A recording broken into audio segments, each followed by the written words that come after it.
تعمل ايه في فتره الامتحانات يا ابو سيد او جوه الامتحان؟ تعال اما اقول لك بقى في فتره الامتحانات ازاي تتصرف وازاي تحل جوه الامتحان وازاي تهيئ نفسك اصلا للامتحانات يا ابو احمد انت ومسامح. من لم يذق مر التعلم ساعه عاش طول العمر يتجرع الجهل. يتجرع الجهل ده يعني بيترجع.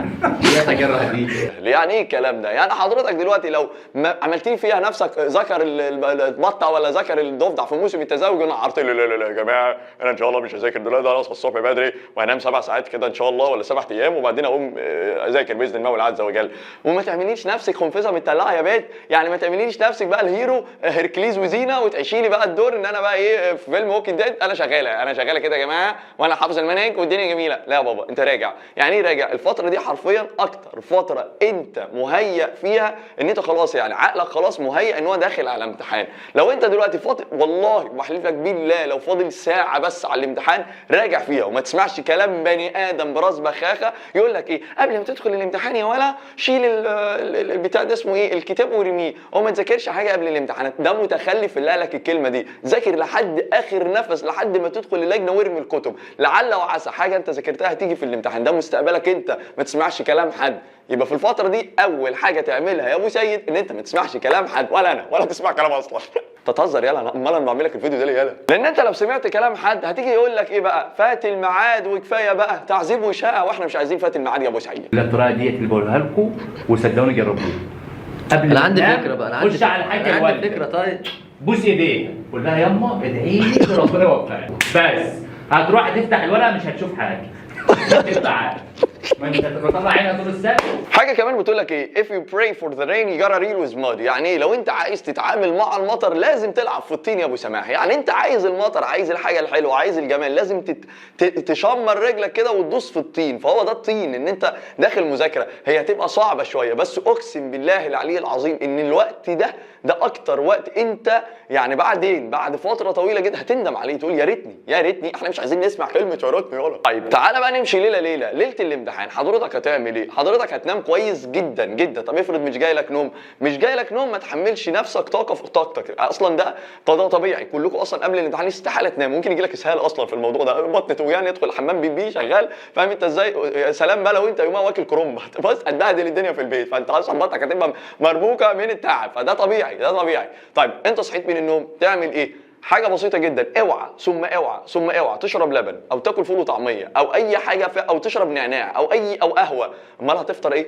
افطر معجنات افطر باتيه حاجات قرصه صغنونه كده اي معجنات خفيفه بسكوت مش عارف ايه. لان الحاجات دي اللبن بيدي وخم الصبح نفس الحوار. النعناع بيدي وخم اكتر.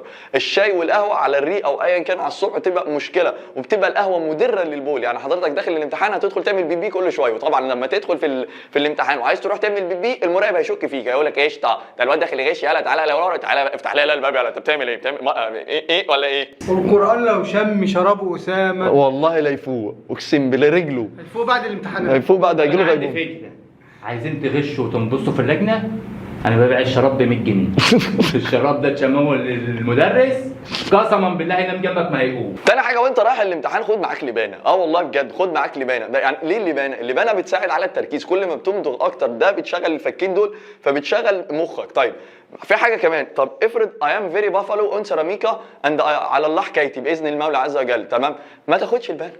انت on ceramica you are buffalo why you تاخد لبانه why are you تاخد لبانه معاك because you are alone. ازاي هتاخد لبانه معاك ليه يا ابو سيد؟ انت مش مذاكر هتاخد اللبانه ليه؟ قول لي انت وانت ادبي هتاخد معاك آلة حاسبه ليه؟ معلش وانت علم علوم في العربي او انت علم علوم او علم اصلا بتاخد معاكم في العربي آلة حاسبه ليه؟ واي ليكوا حاجات غريبه في الامتحانات يا ابو سيد والله العظيم انتوا هتجلطوني. طيب جوه الامتحان نفسه اول حاجه بتسمي الله تقول بسم الله الرحمن الرحيم كده وتصوت. طبعا ما انت تشوف الورقه تصوت لا اهدى كده خليك ريلاكس يا ابو سماح وخليك هادي في الزبادي كده واهدى يا باشا. كل اللي هتعمله بلاش هبد. انت بص اعمل مسح ضوئي سريع كده للاسئله. السؤال اللي انت عارفه حله على طول ما تهزرش عارفه ومتاكد من اجابته حله. بعد 5 دقايق بالظبط هتبتدي تاخد استراحه. انت في الاول اصلا ده كنت بعمله اقسم بالله تبقى رايت الكرسي كده وقول بسم الله توكلت على الله امنت بالله اعتصمت بالله لا حول ولا قوه الا بالله العلي العظيم. وقرأت الكرسي وقول بسم الله الذي لا يضر مع اسمه شيء في الارض ولا في السماء والسميع العليم. بالراحه خالص الاقي نفسي الدنيا هديت. حاجه كمان سؤال مانيش عارفه تخيل كنت بعمل ايه. ربنا قال في القران الكريم يا اخي تمام الا بذكر الله تطمئن القلوب. حاجه كمان لما تكون ناسي حاجه اذكر ربنا، واذكر ربك اذا نسيت، واذكر ربك اذا نسيت. يعني انت دلوقتي نسيت حاجه قول لا اله الا الله، اللهم صل وسلم وبارك على سيدنا محمد، هتلاقي نفسك تلقائيا بحلف لك بالله هتلاقي نفسك تلقائي لو انت مذاكر الحاجه دي هتيجي في دماغك. انما لو انت مش مذاكرها يعني هتلاقي ايه الدنيا بتتظبط معاك برضه، الدنيا بتحلو. فاهم الكلام ده ازاي؟ دايما دخل ربنا معاك في الامتحانات، يعني خلي ربنا هو رفيقك، ما تبقاش تقول ايه ده انا لما اخلص ايه هعتمد على البيت والمعتمدات اللي قدامي والبيت الخلفشه المطلقه وطقم الحلل اللي قدامي دول ولا طقم مش هينفع يا ابو سعيد. انت مش عارف سؤال الموضوع ما توقفش عليه. يعني انت مثلا في السؤال السابع تقف بقى تقعد كده تقول ايه بسم الله الرحمن الرحيم، يا ترى البنت اللي بتحبني اجيب لها كام جرام ذهب بقى، يا ترى الواد اللي يحبني بقى هيعمل لي السيشن فين، هيخطفني على انهي حماره بيضه ومش عارف، وتبدا ايه، ويا ترى هيجيب لي مش عارف ايه، يا ترى هعمل ايه، يا ترى امي طبخه سبانخ ولا طبخه سمك ولا انت مالك يا حبيبي. مش عارف السؤال مثلا السابع، شوف الثامن التاسع العاشر، امشي خلص علم معلومه تعليمه بسيطه كده وارجع لهم تاني. ما توقفش على سؤال انت مش عارفه ادخل على اللي بعده. خلصت الامتحان ادخل بقى راجع تاني مره في اتنين في ثلاثه. كل الحوار تقسيم وقت، قسم وقتك في الامتحان، ما توقفش على سؤال في امتحان مش عارفه ادخل على اللي بعده واللي بعده واللي بعده. فانت اسمع مني قبل ما او بعد ما تخلص الامتحان تخرج تفطر على طول. انا كنت بعمل كده واخرج العب بقى والعيال يقولوا لي عملت ايه، اقول لهم حليت قفلت، وانا ما حليتش بس قفلت لحد ما شلت بصراحه. شلت الامتحان ودي حاجه حلوه. هذا الفيديو برعايه تبويظ الفيديوهات جينو. هذا الفيديو برعايه اسمع الفيديو تجيب ملحق. كان معكم مدير الملاحق محمد جيم. حاجه كمان خرجت من الامتحان ابوس دماغك ما تراجعش مع حد، عايز تراجع راجع مع نفسك، لانك لما تراجع هتبقى انت ما اقولكش راجع يا حبيبي، راجع زي ما انت عايز، بس ما تديش مجهودك لحد، لان انت في مشكله كبيره جدا عايز اقولها لك. الحسد موجود والله العظيم، الحسد موجود، ده حقيقه ومذكور في القران. يعني حضرتك دلوقتي مثلا انت او انت داخلين خرجتوا من الامتحان حلو، حليت كويس جدا، فانت جاوبت ده وده وده وده وده، صاحبك اللي ما جاوبش او صاحبتك اللي ما جاوبتش هتبص لك بصه بين 60 في 70، هتيجي الامتحان اللي بعده هتبقى يو ار اون بافلو، يو ار بافلو، ام فيري كاو، ام فيري بافلو، ام فيري دونكي، جو تو ذا امتحان. فاهم ازاي؟ فانت ما تقولش لحد انت عملت ايه، راجع واسكت. طب انت عملت دي الحمد لله، مش عارف بقى ربنا يستر وخلاص، قول ربنا يستر الحمد لله ربنا يعديها على خير، ما تتكلمش ما تبرطمش، ده انفكوا. روحت البيت باباك ومامتك عملت ايه، قول لهم الحمد لله ربنا ييسر الامور، روح من الامتحان استريح شويه وادخل على الماده اللي بعدها. حاجه كمان في فتره الامتحانات دي ابوس دماغك ما تحفظوش وحدات من الاول، ودي دايما بكررها في كل امتحان، ما تحفظش وحدات من الاول، حل شوامل على قد ما تقدر، حل كتير كتير كتير كتير. يعني في الفتره دي حاول تجيب الامتحانات اللي انت حليتها كلها، لان انت تعالى نحسبها بالراحه. انت دلوقتي مثلا عندك 10 وحدات، تخيل كده عايز 10 ايام اصلا عشان تخلص كل وحده، فانت تعمل ايه؟ تخيل في اليومين اللي قبل الامتحانات الفاضلين دول انت مسكت الماده من اولها لاخرها، حل شوامل كتير او مش حل، قريت الشوامل كلها، انت كده بتراجع المنهج كله كل شويه. فانت دلوقتي في الفتره دي قد ما تقدر حل شوامل كتير جدا او راجع الشوامل على قد ما تقدر. ودايما ده حاجه اساسيه بس انا ما قلتهاش في الفيديو، دايما قبل ما تروح اي امتحان صلي ركعتين لله، ادعي كده لله وخلي ربنا هو رفيقك، ما تخليش اي حد تاني. حاجه صغيره كده بس كمان، قصه صغيره كده، كان في ملك او شخص كده، الملك ده راح في رحله صيد لوحده في وسط مركب او ايا كان يعني، وفي صياد تاني كان جنبه، فالمركب بتاعه الملك دي وقعت، فالملك ده كان بيغرق، فالتاني ده انقذه، الفلاح ده انقذه تمام. المهم بعد ما انقذه وداه على الشط، ما كانش يعرف ان ده الملك، جات له بقى ايه اللي هم جنود الملك جم خدوا الراجل ده الفلاح ودوه لحد الملك، فهو استغرب ان ده الملك، فبيقول له في ايه ومش عارف ايه، قال له انا جاي اديك يعني المعروف اللي انت عملته معايا، او اديك جزاء المعروف اللي انت عملته معايا تمام، جزاء المعروف. قال له ايه؟ قال له انا هدخلك الاوضه دي هتقعد فيها 6 ساعات كاملين، الاوضه دي فيها كل حاجه، فيها اكل وشرب ما تشتهي الانفس، فيها مجوهرات.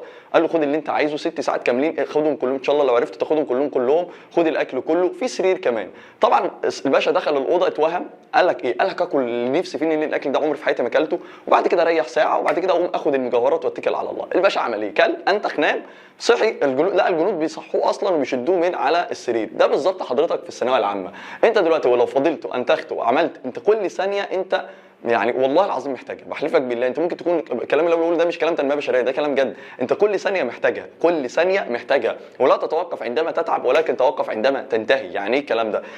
يعني انت تعبت افتكر ان التعب ده ربنا هيجازيك عليه خير والله العظيم. وعلى فكره حاجه كمان، الامتحانات دي او المذاكره دي انت بتاخد عليها ثواب وبتاخد عليها حسنات، لان انت بتتعلم وبتسعى للعلم.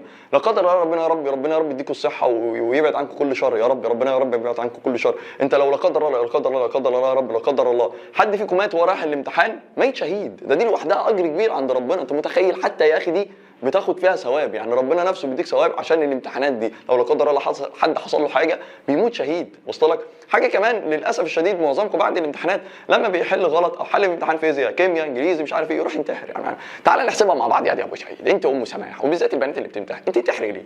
معلش انت دلوقتي نطيت من فوق البرج ولا مش عارف ومتي وقلت ايه فيزياء، هتدخلي النار تقابل ابو لهب ابو جهل يا بيت، ما انت جايه فيزياء هتقول لهم جايه في منظرك ايه قدام ائمه الكفر، داخله تقول لهم انا جايه في فيزياء انا هنصر مش هينفع.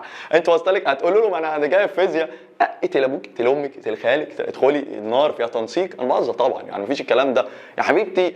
حياتك دي او حياتك ده مهمه جدا، حافظ عليها على قد ما تقدر، مفيش الكلام ده. وما تسمعش كلام بني ادم، ما تسمعش كلام بني ادم يحبطك. باباك ومامتك نفسهم لو احبطوك ما تسمعش كلامهم، لان ده مستقبلك انت. اتس يور اون فيوتشر، ده مستقبلك يا ابو سماح انت وام احمد.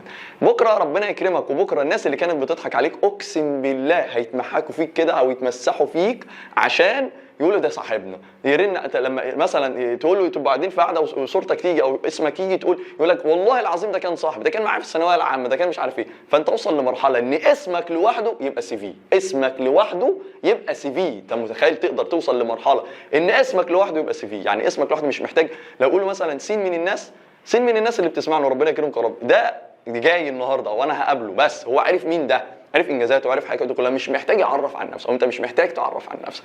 فانا ارجع واقول تاني، فتره الامتحانات هي فتره شده اعصاب، بس والله العظيم هي الفتره دي هي اللي هتعملك من الاخر.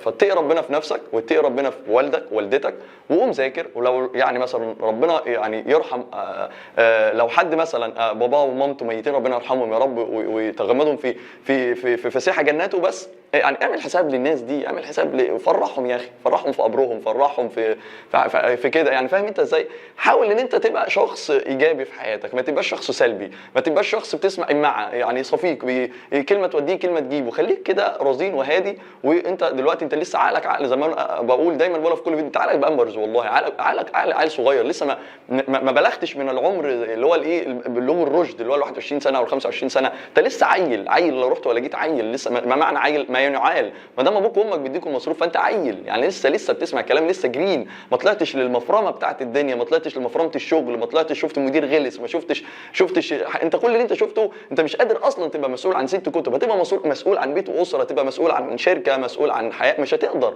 انت لسه عقلك صغير مش قادر، مجهودك صغير. ربنا بيديك زي ما بيقولوا ربنا بيدي كل مرجود على قد دمه، ده دمك لسه صغير. انما لما تتوسع وتدخل كليه، تتخرج، تطلع مفرمه الدنيا، هتعرف ان الثانويه العامه دي زغزغه والله زغزغه. بس يا سيدي المهم لا تنسى السبسكرايب والفولو اخي في الله. اشوفكم ان شاء الله في فيديو ثانيه وربنا يوفقك يا رب.